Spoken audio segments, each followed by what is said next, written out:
Sobat Sehat, apa kabar? Baru-baru ini saya membaca infotainment tentang Mbak Asanti yang sedang mengalami gangguan sulit tidur yang biasa kita kenal dengan nama insomnia. Bahkan hal itu membuat Mbak Asanti berpikiran untuk melaksanakan ruqyah. Nah, bagi Mbak Asanti maupun semua siapapun yang mengalami keadaan itu, artinya mengalami gangguan insomnia, saya mempunyai usul. Apa itu? Herbal asli Indonesia yang sudah terbukti secara turun-temurun dan didukung oleh penelitian ilmiah ampuh untuk mengatasi gangguan sulit tidur. Apa itu herbalnya? Simak video ini. Tapi sebelumnya saya ingin menyampaikan bahwa saat ini saya sudah mempunyai sebuah akun Instagram.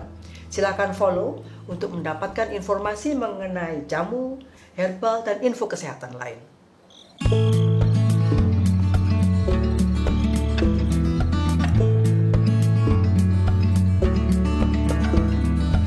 Herbal apa yang saya sarankan untuk insomnia? Pala.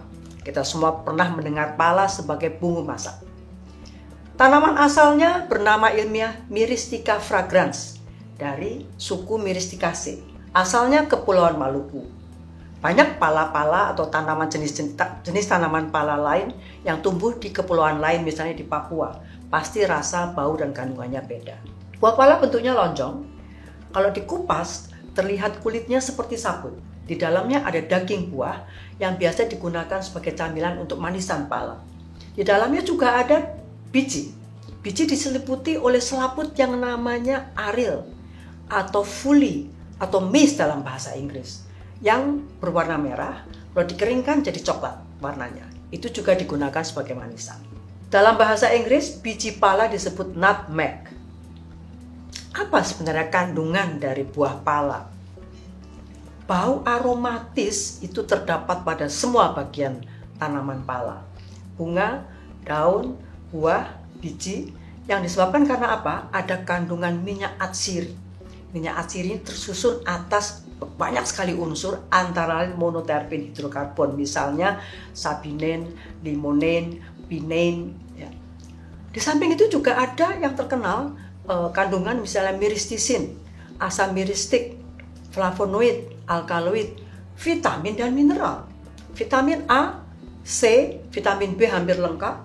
Mineralnya kalium, kalsium, magnesium, manganum, zinc, dan lain sebagainya. Apa manfaat atau khasiat dari pala secara keseluruhan? Saya sudah melakukan berbagai kajian. Dan hasil kajian itu mengatakan atau memastikan bahwa memang banyak penelitian yang menunjukkan aktivitasnya untuk mengatasi insomnia atau gangguan sulit tidur. Tapi di samping itu atau selain itu, saya juga menjumpai hasil penelitian yang menginformasikan mengenai aktivitas minyak pala untuk mengatasi depresi atau kegelisahan dan stres. Saya berpandangan bahwa kedua khasiat ini saling berhubungan satu sama lain. Sekarang bagaimana penjelasan untuk aktivitas mengatasi insomnia? Insomnia ada dua. Insomnia akut hanya berlangsung beberapa hari dan insomnia yang kronis bisa sampai berbulan-bulan.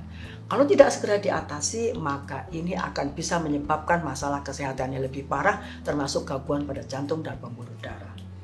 Secara turun-temurun memang pala sudah digunakan untuk mengatasi gangguan tidur. Hasil penelitian ilmiah sudah dilakukan bahkan pada relawan manusia.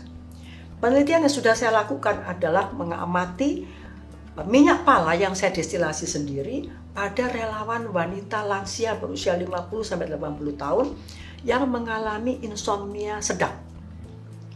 Penelitian dilakukan langsung dengan teknik inhalasi, menghirup minyak pala. Kita tahu semua bahwa minyak pala itu mudah menguap. Karena mudah menguap itu molekul-molekulnya itu larut dalam lemak, sehingga mudah sekali menembus barrier atau pertahanan otak, masuk ke dalam otak dan mulai menunjukkan aktivitasnya. Apa hasil dari penelitian yang saya lakukan terhadap lansia ini? Prosedur uji sudah dilakukan sesuai dengan ketentuan, dilakukan selama 14 hari, dan hasilnya diamati berapa lama pasien tertidur, gangguan-gangguan apa yang dialami selama masa tidur, dan berapa lama dia terbangun atau kapan dia terbangun.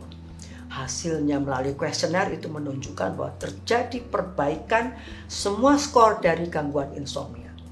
Pada penelitian yang saya lakukan tadi untuk insomnia, terdapat dugaan kuat bahwa aktivitas minyak pala itu adalah karena kerja dari zat kandungan limonin dan pinin untuk bisa meredakan rasa nyeri sebagai efek calming, pereda, mengatasi stres dan gelisah.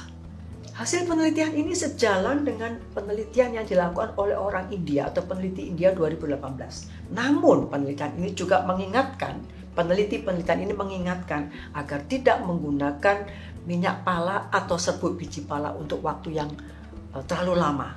Mengapa? Untuk menghindari efek-efek samping yang tidak dikehendaki akibat pemakaian dalam waktu lama itu. Selanjutnya, menarik sekali. Penelitian terbaru oleh peneliti dari Korea yang dipublikasikan pada tahun 2023 membuktikan khasiat atau manfaat dari minyak pala untuk mengatasi depresi, stres, dan kegelisahan. Jadi seperti kita ketahui, stres itu menyebabkan gangguan pada sistem saraf. Kalau sistem saraf itu gangguannya tidak segera diatasi, akan timbul depresi akibat gangguan pada sekresi hormon. Bahkan yang lebih berbahaya lagi bisa menghambat atau mengganggu neurogenesis, pembelahan sel-sel atau pembentukan sel-sel saraf yang baru. Peneliti Korea ini dilakukan pada hewan coba. Hewan coba yang diberi minyak pala dengan melalui inhalasi atau hirupan tadi. Jadi seperti saya katakan tadi, dia langsung bekerja pada otak.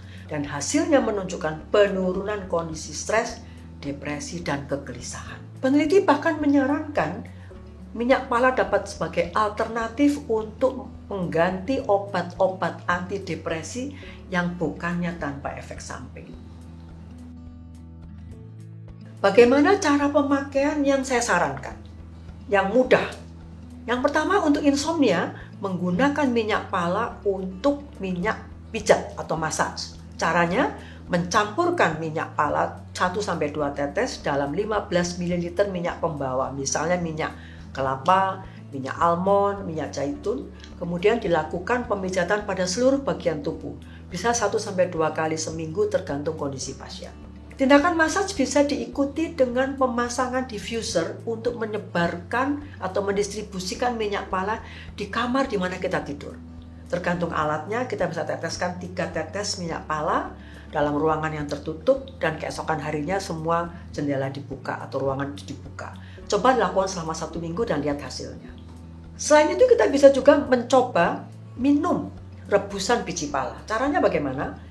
Pecahkan biji pala, ambil 1/4 misalnya, rebus dengan 500 ml air hingga mendidih dengan api berkekuatan sedang. Setelah mendidih, kecilkan api, panaskan tambah sampai 10 menit, dan selanjutnya diminum 250 ml 3 kali seminggu. Nah, ini adalah upaya pengobatan swamedikasi, pengobatan diri sendiri.